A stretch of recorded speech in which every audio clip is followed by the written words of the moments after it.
प्रेम से बोलिए भगवान बृहस्पति देव की जय। आज बृहस्पतिवार के दिन आप बृहस्पति देव की बड़ी ही दुर्लभ कथा सुनेंगे। इस कथा को सुनने से भक्तों की सभी मनोकामनाएं भगवान बृहस्पति देव की कृपा से पूर्ण हो जाती हैं। तो आइए बड़ी ही श्रद्धा भाव से इस कथा को सुनते हैं। प्राचीन समय की बात है। भारतवर्ष में एक राजा राज्य करता था। वह बड़ा ही प्रतापी और दानी था। वह नित्य गरीबों और ब्राह्मणों की सेवा सहायता किया करता था। वह प्रतिदिन मंदिर में भगवान के दर्शन करने के लिए जाता था, लेकिन यह बात उसकी रानी को बिल्कुल भी अच्छी नहीं लगती थी। वह न तो पूजन किया करती थी और न ही दान करने में उसका मन लगता था। एक दिन राजा शिकार खेलने के लिए वन को गए हुए थे, तो रानी और दासी महल में अकेली थी। उसी समय भगवान बृहस्पति देव साधु के वेश में राजा के महल में भिक्षा के लिए गए और भिक्षा मांगी, तो रानी ने भिक्षा देने से मना कर दिया। रानी ने कहा कि हे साधु महाराज, मैं तो दान पुण्य से तंग आ गई हूँ। इस कार्य के लिए तो मेरे पतिदेव ही बहुत हैं। अब आप ऐसी कृपा करें कि सारा धन नष्ट हो जाए तथा मैं आराम से रह सकूं। साधु ने कहा कि हे देवी, तुम तो बड़ी विचित्र हो। धन और संतान से कौन दुखी होता है, इसकी तो सभी कामना करते हैं। पापी भी पुत्र और धन की इच्छा रखते हैं। अगर तुम्हारे पास अधिक धन है तो भूखे मनुष्यों को भोजन करवाओ, प्याऊ लगवाओ, ब्राह्मणों को दान दो, कुआं, तालाब, बावड़ी, बाग बगीचे आदि का निर्माण कराओ, मंदिर, पाठशाला, धर्मशाला बनवाकर दान दो, निर्धनों की कुंवारी कन्याओं का विवाह करवाओ, साथ ही यज्ञ आदि कर्म करो, अपने धन को शुभ कार्यों में खर्च करो। ऐसा करने से तुम्हारा नाम परलोक में सार्थक होगा और तुम्हें स्वर्ग की प्राप्ति होगी। लेकिन रानी पर उपदेश का कोई प्रभाव न पड़ा। वह बोली, महाराज, मुझे ऐसे धन की आवश्यकता नहीं जिसको मैं अन्य लोगों को दान दूं, जिसको रखने और संभालने में ही मेरा सारा समय नष्ट हो जाए। अब आप ऐसी कृपा करें कि सारा धन नष्ट हो जाए और मैं आराम से रह सकूं। साधु ने उत्तर दिया, यदि तुम्हारी ऐसी इच्छा है तो जैसा मैं तुम्हें बताता हूँ तुम वैसा ही करना। बृहस्पतिवार को घर को गोबर से लिपना, अपने केसों को पीली मिट्टी से धोना, राजा से कहना कि वह बृहस्पतिवार को हजामत बनवाए, भोजन में मांस मदिरा खाना और कपड़े धोबी के यहाँ धुलने डालना। ऐसा करने से 7 बृहस्पतिवार में ही तुम्हारा सारा धन नष्ट हो जाएगा। इतना कहकर वह साधु महाराज वहां से अंतर्ध्यान हो गए। इसके बाद रानी ने वही किया जो साधु महाराज ने उन्हें बताया था। 3 बृहस्पतिवार बीते थे कि उसका समस्त धन संपत्ति नष्ट हो गई और भोजन के लिए राजा रानी तरसने लगे। तब एक दिन राजा ने रानी से कहा कि तुम यहाँ पर रहो, मैं दूसरे देश में चाकरी के लिए चला जाऊं, क्योंकि यहाँ पर तो मुझे सभी मनुष्य जानते हैं, इसलिए मैं कोई कार्य भी नहीं कर सकता। देश चोरी प्रदेश भीख बराबर है। ऐसा कहकर राजा प्रदेश चला गया। वहाँ जंगल को जाता और लकड़ी काट कर लाता और शहर में बेचता। इस तरह जीवन व्यतीत करने लगा। इधर राजा के बिना रानी और दासी दुखी रहने लगी। किसी दिन भोजन मिलता और किसी दिन जल पीकर ही रह जाती। एक समय जब रानी और दासियों को 7 दिन तक बिना भोजन के रहना पड़ा, तो रानी ने अपनी दासी से कहा कि हे दासी, पास ही के नगर में मेरी बहन रहती है, वह बड़ी ही धनवान है। तू उसके पास जा और 5 सेर बेजर मांग कर ले आ, ताकि कुछ समय के लिए हमारा थोड़ा बहुत गुजर बसर हो जाए। दासी रानी की बहन के पास गई। उस दिन बृहस्पतिवार था। रानी की बहन उस समय बृहस्पतिवार की कथा सुन रही थी। दासी ने रानी की बहन को अपनी रानी का संदेश दिया, लेकिन रानी की बहन ने कोई उत्तर नहीं दिया। जब दासी को रानी की बहन से कोई उत्तर न मिला तो वह बहुत दुखी हुई और उससे बड़ा क्रोध भी आया। दासी ने वापस आकर रानी को सारी बातें बता दी। यह सुनकर रानी ने कहा कि दासी, इसमें उसका कोई दोष नहीं है। जब बुरे दिन आते हैं तब कोई सहारा नहीं बनता। अच्छे बुरे का पता विपत्ति में ही लगता है। जो ईश्वर की इच्छा होगी वही होगा। यह सब हमारे भाग्य का ही दोष है। यह सब कहकर रानी ने अपने भाग्य को कोसा। उधर रानी की बहन ने सोचा कि मेरी बहन की दासी आई थी, लेकिन मैं उससे नहीं बोली, इससे वह बहुत दुखी हुई होगी।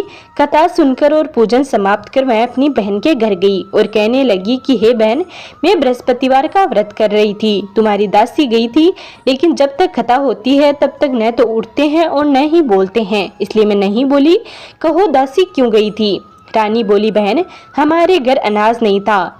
ऐसा कहते कहते रानी की आंखें भर आई। उसने दासियों समेत 7 दिन तक भूखा रहने की बात भी अपनी बहन को बता दी। इसलिए मैंने दासी को तुम्हारे पास 5 सेर बेजड़ लेने के लिए भेजा था। रानी की बहन बोली, बहन देखो बृहस्पति देव सबकी मनोकामना पूर्ण करते हैं। देखो शायद तुम्हारे घर में अनाज रखा हो। पहले तो रानी को विश्वास नहीं हुआ, परंतु बहन के आग्रह करने पर उसने दासी को अंदर भेजा। दासी घर के अंदर गई तो वहाँ पर उसे एक बड़ा घड़ा बेजड़ से भरा मिल गया। उसे बड़ी हैरानी हुई। उसने बाहर आकर रानी को बताया। दासी रानी से कहने लगी कि हे रानी, जब हमको भोजन नहीं मिलता तो हम व्रत ही तो करते हैं, इसलिए क्यों न इनसे व्रत और कथा की विधि पूछ ली जाए, हम भी व्रत किया करेंगे। दासी के कहने पर रानी ने अपनी बहन से बृहस्पति देव के व्रत के बारे में पूछा। उसकी बहन ने बताया कि बृहस्पतिवार के व्रत में चने की दाल, गुड़ और मुनंखा से विष्णु भगवान का केले के वृक्ष की जड़ में पूजन करें तथा दीपक जलाएं और कथा सुने। उस दिन एक ही समय भोजन करें। भोजन में पीले खाद्य पदार्थ का सेवन जरूर करें। इससे गुरु भगवान प्रसन्न होते हैं, अन्न, पुत्र और धन का वरदान देते हैं, साथ ही सभी मनोकामनाएं पूर्ण करते हैं। व्रत और पूजन की विधि बताकर रानी की बहन अपने घर लौट आई। रानी और दासी दोनों ने निश्चय किया कि बृहस्पति देव भगवान का पूजन जरूर करेंगे। 7 रोज बाद जब बृहस्पतिवार आया तो उन्होंने व्रत रखा। गुड़साल में जाकर चना और गुड़ बीन लाई तथा उसकी दाल से केले की जड़ तथा विष्णु भगवान का पूजन किया। अब पीला भोजन कहाँ से लाए? दोनों बड़ी दुखी हुई, परंतु उन्होंने व्रत किया था, इसलिए भगवान बृहस्पति देव बड़े प्रसन्न थे। एक साधारण व्यक्ति के रूप में वे 2 थालों में पीला भोजन लेकर आए और दासी को देकर बोले, हे दासी, यह भोजन तुम्हारे और तुम्हारी रानी के लिए है, इसे तुम दोनों ग्रहण करना। दासी भोजन पाकर बहुत प्रसन्न हुई। उसने रानी से कहा, चलो रानी जी भोजन कर लो। परंतु रानी को भोजन आने के बारे में कुछ भी पता नहीं था, इसलिए उसने कहा कि जा तू ही भोजन करे, क्योंकि तू व्यर्थ में ही हमारी हंसी उड़ाती है। तब दासी ने कहा, एक व्यक्ति भोजन दे गया है। तब रानी ने कहा, वह व्यक्ति तेरे लिए ही भोजन दे गया है, तू ही भोजन करे। तब दासी ने कहा, वह व्यक्ति हम दोनों के लिए 2 थालों में सुंदर पीला भोजन दे गया है, इसलिए मैं और आप दोनों ही साथ साथ भोजन करेंगे। यह सुनकर रानी बहुत प्रसन्न हुई और दोनों ने गुरु भगवान को नमस्कार कर भोजन किया। उसके बाद से वे प्रत्येक बृहस्पतिवार को गुरु भगवान का व्रत और पूजन करने लगे। बृहस्पति भगवान की कृपा से उनके पास धन हो गया, लेकिन रानी की बहन फिर से पहले की तरह आलस्य करने लगी। तब दासी बोली, देखो रानी, तुम पहले भी इस प्रकार आलस्य करती थी, तुम्हें धन रखने में कष्ट होता है, इस कारण सभी धन नष्ट हो गया। अब गुरु भगवान की कृपा से धन मिला है तो फिर तुम्हें आलस्य होता है। बड़ी मुसीबतों के बाद हमने यह धन पाया है, इसलिए हमें दान पुण्य करना चाहिए। अब तुम भूखे मनुष्यों को भोजन करवाओ, प्याऊ लगवाओ, ब्राह्मणों को दान दो, कुआं, तालाब, बावड़ी और बाग बगीचे आदि का निर्माण कराओ, मंदिर, पाठशाला और धर्मशाला बनवाकर दान दो, निर्धनों की कुंवारी कन्याओं का विवाह करवाओ, साथ ही यज्ञ आदि कर्म करो, अपने धन को शुभ कार्यों में खर्च करो, जिससे तुम्हारे कुल का यश बढ़े और स्वर्ग की प्राप्ति हो और पितृ प्रसन्न हो। दासी की बात मानकर रानी शुभ कर्म करने लगी, उसका यश फैलने लगा। एक दिन रानी और दासी आपस में विचार करने लगी कि न जाने राजा जी किस दशा में होंगे, उनकी कोई खोज खबर भी नहीं है। उन्होंने श्रद्धा पूर्वक बृहस्पति भगवान से प्रार्थना की कि राजा जहाँ कहीं भी हो शीघ्र वापस आ जाए। उसी रात्रि को बृहस्पति देव ने राजा को सपने में आकर कहा, हे राजा उठे, तेरी रानी तुझको याद करती है, अपने देश को लौट जा। राजा प्रातःकाल उठा और जंगल से लकड़ी काटने के लिए जंगल की ओर चल पड़ा। जंगल से गुजरते हुए विचार करने लगा कि रानी की गलती से उसे कितने दुख भोगने पड़े। राजपाट छोड़कर जंगल में आकर रहना पड़ा। जंगल से लकड़ी काटकर शहर में बेचकर गुजारा करना पड़ रहा है और अपनी दशा को याद करके व्याकुल होने लगा। उसी समय राजा के पास बृहस्पति देव साधु के वेश में आकर बोले, हे लकड़ारे, तुम इस सुनसान जंगल में किस चिंता में बैठे हो, मुझे बताओ। यह सुनकर राजा के नेत्रों में जल भर आया। साधु की वंदना कर राजा ने अपनी संपूर्ण कहानी सुना दी। महात्मा दयालु होते हैं। वे राजा से बोले, हे राजा, तुम्हारी पत्नी ने बृहस्पति देव के प्रति अपराध किया था, जिसके कारण तुम्हारी यह दशा हुई है। अब तुम चिंता मत करो, भगवान तुम्हें पहले से अधिक धन देंगे। देखो, तुम्हारी पत्नी ने बृहस्पतिवार का व्रत शुरू कर दिया है। अब तुम भी बृहस्पतिवार के व्रत में चने की दाल, गुड़ और मुनंखा से विष्णु भगवान का केले की वृक्ष की जड़ में पूजन करो तथा दीपक जलाकर कथा सुनो। उस दिन एक ही समय भोजन करना, लेकिन भोजन में पीले खाद्य पदार्थ का सेवन जरूर करना। भगवान तुम्हारी सब मनोकामनाओं को पूर्ण करेंगे। साधु की बात सुनकर राजा बोला, हे प्रभु, लकड़ी बेचकर तो इतना पैसा नहीं बचता जिससे भोजन के उपरांत कुछ बचा सकूं। मैंने रात्रि में अपनी रानी को व्याकुल देखा है। मेरे पास कोई साधन नहीं जिससे उसका समाचार जान सकूं। फिर मैं कौन सी कहानी कहूँ, यह भी मुझको मालूम नहीं। साधु ने कहा, हे राजा, मन में बृहस्पति भगवान के पूजन व्रत का निश्चय करो। वे स्वयं तुम्हारे लिए कोई राय बना देंगी। बृहस्पतिवार के दिन तुम रोजाना की तरह लकड़ियां लेकर शहर में जाना। तुम्हें रोज से 2 गुना धन मिलेगा, जिससे तुम भली भांति भोजन कर लोगे तथा बृहस्पति देव की पूजा का सामान भी आ जाएगा। इतना कहकर साधु महाराज वहां से अंतर्ध्यान हो गए। धीरे धीरे समय व्यतीत होने पर फिर वही बृहस्पतिवार का दिन आया। लकड़हारा जंगल से लकड़ी काटकर किसी शहर में बेचने गया। उसे उस दिन और दिन से अधिक पैसा मिला। राजा ने चना, गुड़ आदि लाकर गुरुवार का व्रत किया। उस दिन से उसके सभी क्लेश दूर हुए। परंतु जब दोबारा गुरुवार का दिन आया तो बृहस्पतिवार का व्रत करना राजा भूल गया। इस कारण बृहस्पति भगवान नाराज हो गए। उस दिन उस नगर के राजा ने विशाल यज्ञ का आयोजन किया था तथा शहर में यह घोषणा करा दी कि कोई भी मनुष्य अपने घर में भोजन न बनावे और न ही आग जलावे। समस्त जनता मेरे यहाँ भोजन करने आवे। इस आज्ञा को जो कोई भी नहीं मानेगा उसे फांसी की सजा दी जाएगी। इस तरह की घोषणा संपूर्ण नगर में करवा दी गई। राजा की आज्ञा अनुसार शहर के सभी लोग भोजन करने गए, लेकिन लकड़हारा कुछ देर से पहुंचा, इसलिए राजा उसको अपने साथ अपने घर ले गए और ले जाकर भोजन करा ही रहे थे तो रानी की दृष्टि उस खूंटी पर पड़ी जिस पर उसका हार लटका हुआ था। वह हार वहां पर दिखाई नहीं दिया। रानी ने निश्चय किया कि मेरा हार इस मनुष्य ने चुरा लिया है। उसी समय सिपाहियों को बुलवाकर उसको कारागार में डलवा दिया। जब लकड़हारा कारागार में पड़ गया और बहुत दुखी होकर विचार करने लगा कि न जाने कौन से पूर्व जन्म के कर्म से मुझे यह दुख प्राप्त हुआ है, और उसी साधु को याद करने लगा जो कि जंगल में मिला था। उसी समय तत्काल बृहस्पति देव साधु के रूप में प्रकट हुए और उसकी दशा को देखकर कहने लगे, अरे मूर्ख, तूने बृहस्पति देव की कथा नहीं करी, इस कारण तुझे दुख प्राप्त हुआ है। अब चिंता मत कर, बृहस्पतिवार के दिन कारागार के दरवाजे पर 4 पैसे पड़े मिलेंगे। उनसे तुम बृहस्पति देव की पूजा करना, तेरे सभी कष्ट दूर हो जाएंगे। बृहस्पतिवार के दिन लकड़हारे को 4 पैसे मिले। लकड़हारे ने कथा कही। उसी रात्रि को बृहस्पति देव ने उस नगर के राजा को सपने में आकर कहा, हे राजा, तूने जिस आदमी को कारागार में बंद कर दिया है वह निर्दोष है, वह राजा है, उसे छोड़ देना। रानी का हार उसी खूंटी पर लटका है। अगर तुम ऐसा नहीं करोगे तो मैं तेरे राज्य को नष्ट कर दूंगा। इस तरह रात्रि के सपने को देखकर राजा प्रातःकाल उठा और खूंटी पर हार देकर लकड़हारे को बुलाकर क्षमा मांगी तथा लकड़हारे को योग्य सुंदर वस्त्र आभूषण देकर विदा कर दिया। बृहस्पति देव की आज्ञा अनुसार लकड़हारा अपने नगर को चल दिया। राजा जब अपने नगर के निकट पहुंचा तो उसे बड़ा आश्चर्य हुआ। नगर में पहले से अधिक बाग, तालाब, कुएं तथा बहुत सी धर्मशालाएं, मंदिर आदि बन गए हैं। राजा ने पूछा, यह किसका बाग और धर्मशाला है? तब नगर के सब लोग कहने लगे, यह सब रानी और बांदी के हैं। तो राजा को आश्चर्य हुआ और बहुत गुस्सा भी आया। जब रानी ने यह खबर सुनी कि राजा आ रहे हैं तो उन्होंने बांदी से कहा कि हे दासी, देख, राजा हमको कितनी बुरी हालत में छोड़ गए थे। हमारी ऐसी हालत देखकर वह लौट न जाए, इसलिए तू दरवाजे पर खड़ी हो जा। आज्ञा पाकर दासी दरवाजे पर खड़ी हो गई। राजा आए तो उन्हें अपने साथ ले आई। तब राजा ने क्रोध करके अपनी रानी से पूछा कि यह धन तुम्हें कैसे प्राप्त हुआ? तब रानी ने कहा, हमें यह सब धन बृहस्पति देव के इस व्रत के प्रभाव से प्राप्त हुआ है। राजा ने निश्चय किया कि 7 रोज बाद तो सभी बृहस्पति देव का पूजन करते हैं, परंतु मैं प्रतिदिन दिन में 3 बार कहानी तथा रोज व्रत किया करूंगा। अब हर समय राजा के दुपट्टे में चने की दाल बंधी रहती तथा दिन में 3 बार कहानी कहता।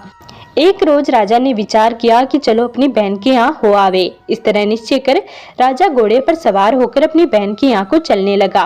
मार्ग में उसने देखा कि कुछ आदमी एक मुर्दे को लिए जा रहे हैं। उन्हें रोककर राजा कहने लगा, अरे भाइयों, मेरी बृहस्पति देव की कथा सुन लो।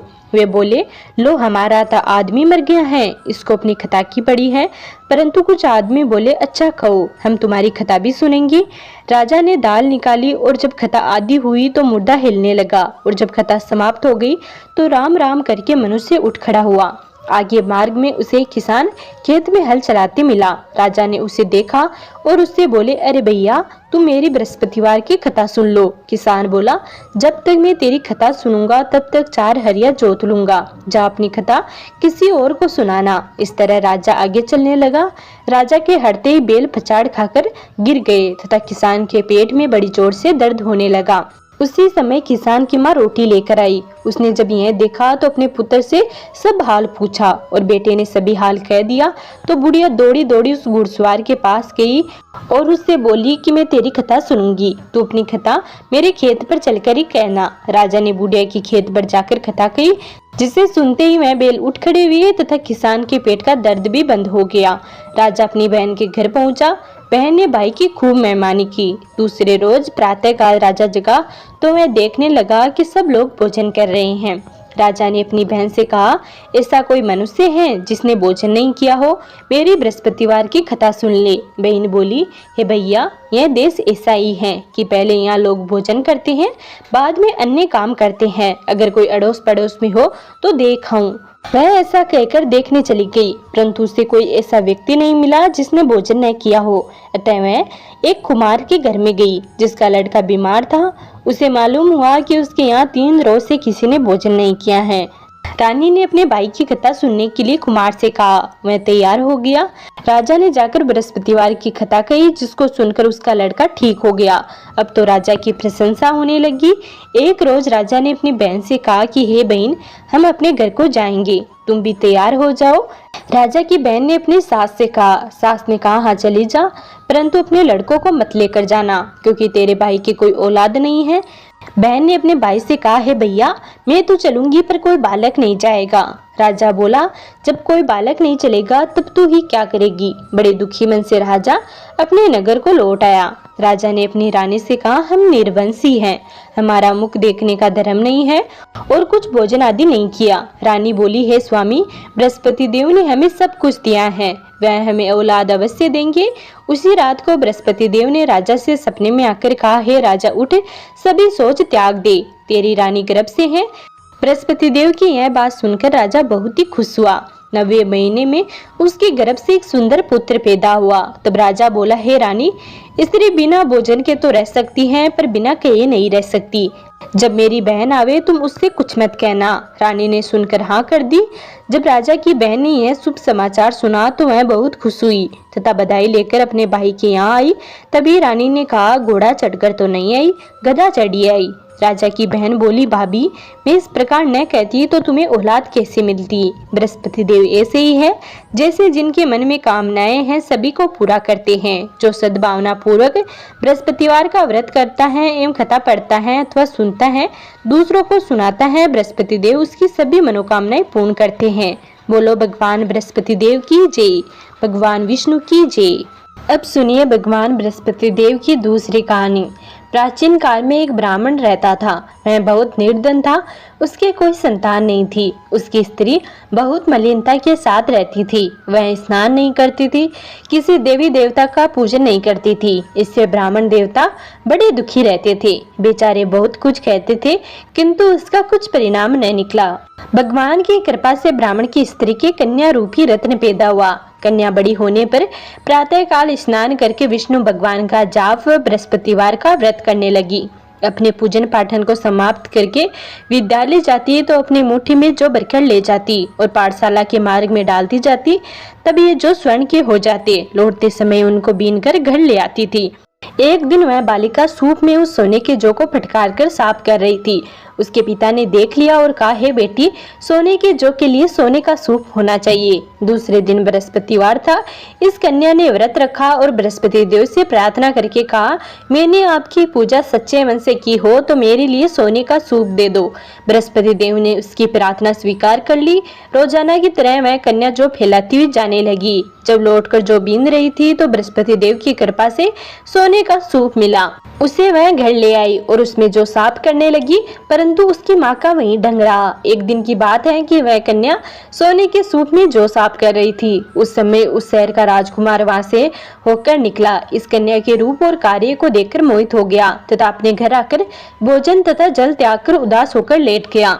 जब राजा को इस बात का पता चला तो वह अपने प्रधानमंत्री के साथ उसके पास गए और बोले, हे बेटा, तुम्हें किस बात का कष्ट है? किसी ने अपमान किया है अथवा और कारण हो सो कहो, मैं वही कार्य करूंगा जिसमें तुम्हें प्रसन्नता हो।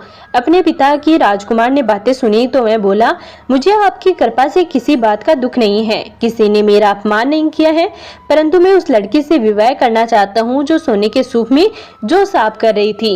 यह सुनकर राजा आश्चर्य में पड़ गया और बोला, हे बेटा, इस तरह की कन्या का पता तुम ही लगाओ, मैं उसके साथ तेरा विवाह अवश्य करा दूंगा। राजकुमार ने उस लड़की के घर का पता लगाया। तब मंत्री उस लड़की के घर गए और ब्राह्मण देवता को सभी हाल बतलाया। ब्राह्मण देवता राजकुमार के साथ अपनी कन्या का विवाह करने के लिए तैयार हो गए तथा विधि विधान के अनुसार ब्राह्मण की कन्या का विवाह राजकुमार के साथ हो गया। कन्या के घर से जाते ही पहले की बात ही उस ब्राह्मण देवता के घर में गरीबी का निवास हो गया। अब भोजन के लिए भी अन्न बड़ी मुश्किल से मिलता था। एक दिन दुखी होकर ब्राह्मण देवता अपनी पुत्री के पास गए। बेटे ने पिता की दुखी अवस्था को देखा और अपनी माँ का हाल पूछा। तब ब्राह्मण देवता ने सभी हाल कहा। कन्या ने बहुत सा धन देकर अपने पिता को विदा कर दिया। इस तरह ब्राह्मण देवता का कुछ समय सुखपूर्वक व्यतीत हुआ। कुछ दिन बाद फिर वही हाल हो गया। ब्राह्मण फिर अपनी कन्या के यहाँ आया और सारा हाल कहा तो लड़की बोली, हे पिताजी, आप माताजी को यहाँ लेकर आओ, मैं उसे विधि बता दूंगी जिससे गरीबी दूर हो जाएगी। वह ब्राह्मण देवता अपनी स्त्री को साथ लेकर पहुँचे तो वह कन्या अपनी माँ को समझाने लगी, हे माँ, तुम प्रातः काल प्रथम स्नान आदि करके विष्णु भगवान का पूजन करो तो सब दरिद्रता दूर हो जाएगी। परंतु उसकी माँ ने एक भी बात नहीं मानी और प्रातः काल उठकर अपनी पुत्री के बच्चों की जूठन को खा लिया। उसकी पुत्री को भी बहुत गुस्सा आया और एक रात को कोठरी से सभी सामान निकाल दिया और अपनी माँ को उसमें बंद कर दिया। प्रातः काल उसे निकाला तथा स्नान आदि करा के पाठ करवाया तो उसकी माँ की बुद्धि ठीक हो गई और फिर प्रत्येक बृहस्पतिवार को व्रत करने लगी। इस व्रत के प्रभाव से उसके माँ बाप बहुत ही धनवान और पुत्रवान हो गए और बृहस्पति भगवान के प्रभाव से इस लोक के सुख भोगकर स्वर्ग को प्राप्त हुए। बोलो बृहस्पति देव की जय, भगवान विष्णु की जय।